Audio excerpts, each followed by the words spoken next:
All right, what's going on, y'all? Back there, we're gonna start off with some pull-ups. And it's been a while since I've done some pull-ups, and pull-ups is one of those things that it doesn't matter how strong you are. If you don't do them, your ability to do them, you will lose the ability to do them. So make sure every once in a while you do your pull-ups because they're one of those things that you really have to do consistently if you want to be good at them. So we're gonna start off. We're gonna do some weighted pull-ups, but first I'm just to warm my backs and open up my joints a bit. I'm just gonna do one set just to warm up, and then we're gonna get into it.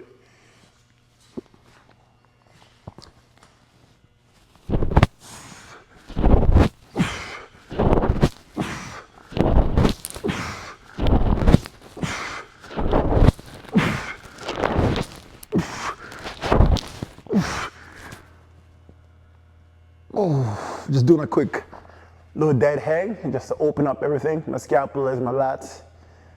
Yeah, good. All right. Should be good to go now. So we're gonna be doing weighted. We're gonna be working with a 60-pound dumbbell, and then we're just trying to do about 5 sets of 5, and then we'll get into some cable rows. All right, first set 60s. I probably should have gone lighter with these, but whatever. Let's see if we can squeeze out 5 good reps here. And as always with pull-ups, even if you can't get all the way up, keep going and then do your partials anyways, because it's still beneficial.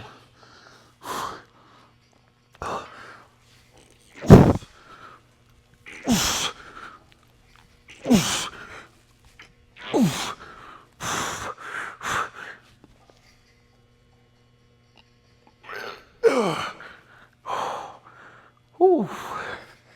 That's heavy. Set number 2 here.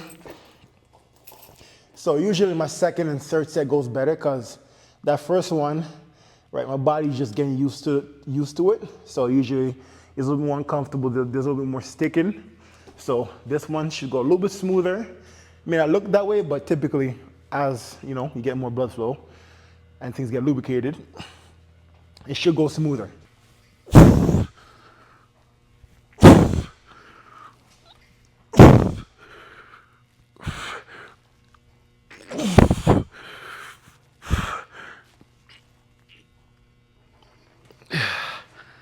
Yeah, that felt better.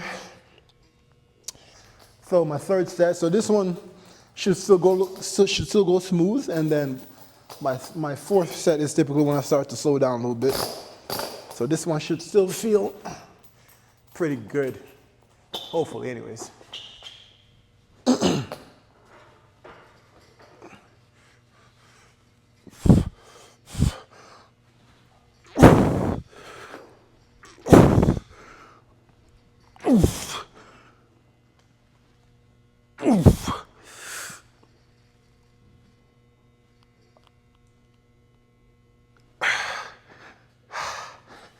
See, even though I couldn't get all the way up on that one, you notice that I held it where I could and squeezed, almost like a pause rep, right? So, even though I couldn't get full range by my last rep, like I still made sure that I found a way to make up for my inability to get full range, and doing an isometric hold for about 3 seconds, right? That's a good way to really keep the intensity high, especially when you get to that last rep, and the last rep is a bit challenging, all right? So we're gonna do 2 more. All right, last set, and then we're about to get in some heavy seated rows here. And I think with this last set, so as soon as I'm done my 5 reps, I think I'm just gonna take the weight off and just do a burnout set. Just why not? Just because it's to really tax that back before I get into my rows.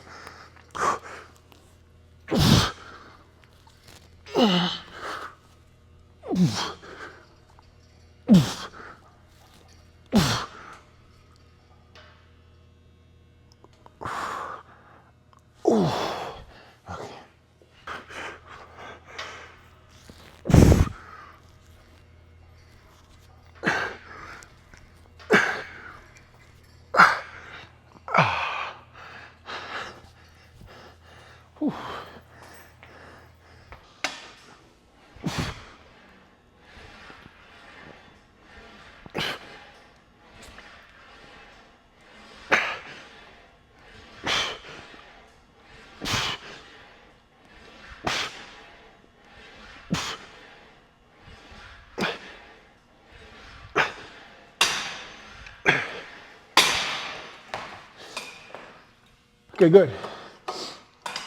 So that was pretty light. Quick warm up set. And then my next set, let's move this up to, damn it. Let's just max it out, screw it. Let's max it out. I don't max this machine out often, but this is the one machine in my gym right now that's the most challenging to max out. Cause I got this at 300 right now. So let's see if we can get 8 to 10 reps. Maybe I'm being too ambitious. We'll just see and go and see what we can get.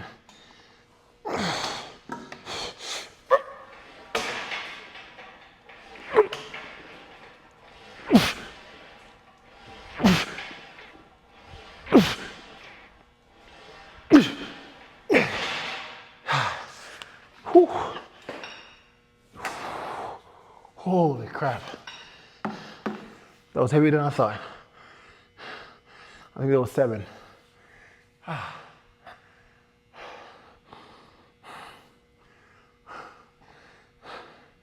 We'll take it. So this set should go a little bit smoother now. Now that my body got used to the weight on that first set. Should have a little bit more control here, right? So I should be able to squeeze out my 8 reps on this one here.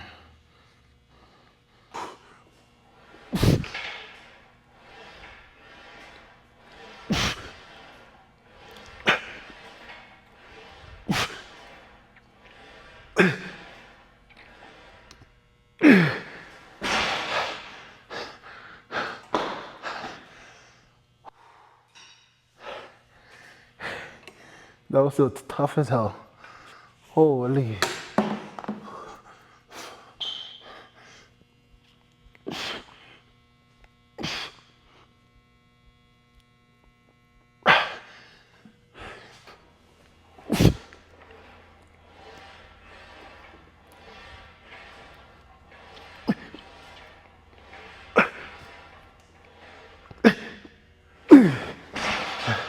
Okay. So did 3 heavy sets, that's good. I'm gonna drop the weight a little bit and do 1 more set. And then we're gonna move on to wide grip rows to target that mid to upper back. More so the rhomboids, right? So 1 more set here and we'll go to some wide grip rows. All right, now we're gonna get into some wide grip rows here and we're trying to go hit the mid to upper back here.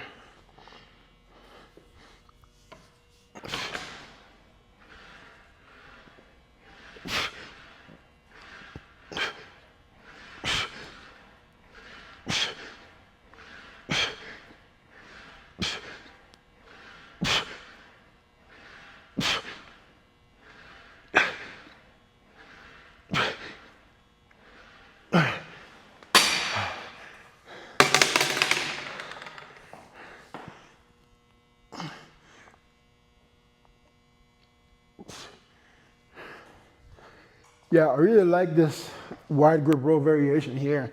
It does wonders for the mid to upper back, in particular your rhomboids, right? Which sits your rhomboids.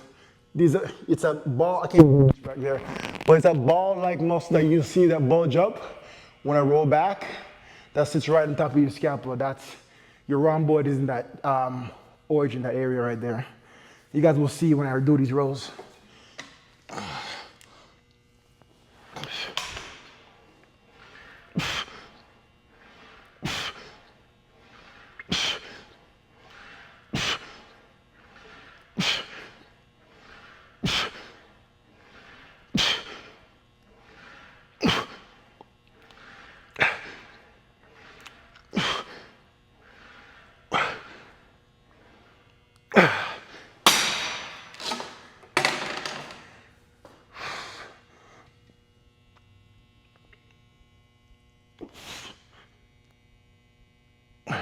I say here, and then I'm going to do some unilateral rows, but I'm going to be doing a little bit of a different variation. to really increase the stretch that I get. But yeah, you guys will see that.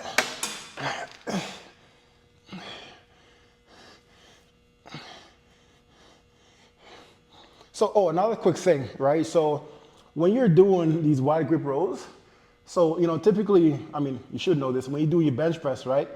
You want to think about gripping as tight as you can, and then where the bar sits, right where the thumb is, you want to push the thumb up in there to really secure your grip and really to engage the forearm. And then you want to try and lock it in with your pinky. And then when you lock in with your pinky, you slightly internally rotating that shoulder, right? So that shoulder shouldn't be flaring up. It should become almost like tucking it in on the angle, same way you would for your bench press. So with these rows, you want to do the exact same thing, right? Think about grabbing the bar, bending it, right? I don't know if you guys can see my shoulders rotated in, because right here, I can engage my scapula to really get the lats activated when I'm rowing. And this right here is going to create a much greater stimulus in that mid back. So make sure you really lock that in.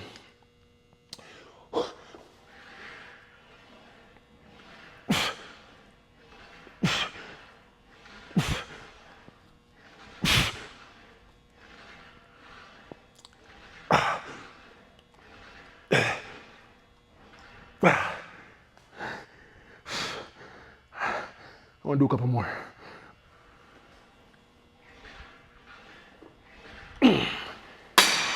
This next movement is going to be the most important of the workout, because this is where we're focusing so much on that stretch, right? That eccentric portion of this. And so obviously, because what I'm going to be doing it, I won't have as much leverage the same I would if I was sitting on it. So I'm going to go a little bit lighter with the weight, because again, this is not about the weight, it's about focusing on that stretch and controlling the weight. Control the movement. All right. Lighter than that. You don't need a lot of weight.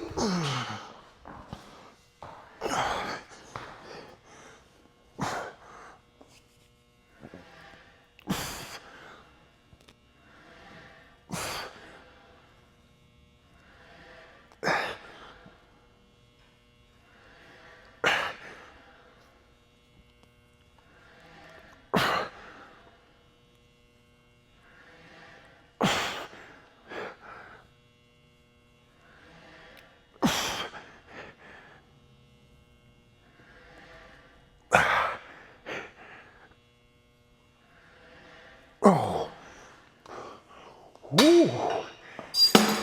That stretch is deadly. Holy. If I didn't say it, I think I said it before, but this is the best exercise for hitting your lower lats, man. Oh my goodness. Just after one set alone, I feel my lats all the way down here. Very, very low, which is where most of you guys often have a hard time feeling it when it comes to your lat exercises.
Whew. Damn, that was tough. Whew. The pump I feel in my lats right now is actually nuts. Like especially again, down here, right? Low, super, super low. And it's because, again, of that extra elongated stretch. And then when I'm coming in, I'm thinking about crunching my obliques down to contract the lats first on my own. And then I'm adding the resistance from the weight. So the contraction that I'm getting is gonna be that much greater. And then when I'm crunching down like this, I'm getting full contraction, so the lats fully contracting the way it's supposed to, right? But again, that's why you notice that I have that lean into it. Obliques is engaged, so the lat can flare out. Then I'm crunching down to activate the lats on my own. Then I'm adding weight to it. It gives you a much, much, much greater contraction, much better activation. So what I mean by that, just look here. So when you're going to doing a single arm lat, pull down to hit that mid to lower lat, what you want to do here, again, crunch down like this, right? Right there. My lat, you can see my lats flared out. Now that my lats flared, now I can get a full proper stretch through the lats. And when I'm coming down now, driving the elbow into my hip pocket, I'm crunching down even further to intensify that contraction right there. And that's how you work your lats effectively on the contraction and on the stretch, the eccentric portion, all right?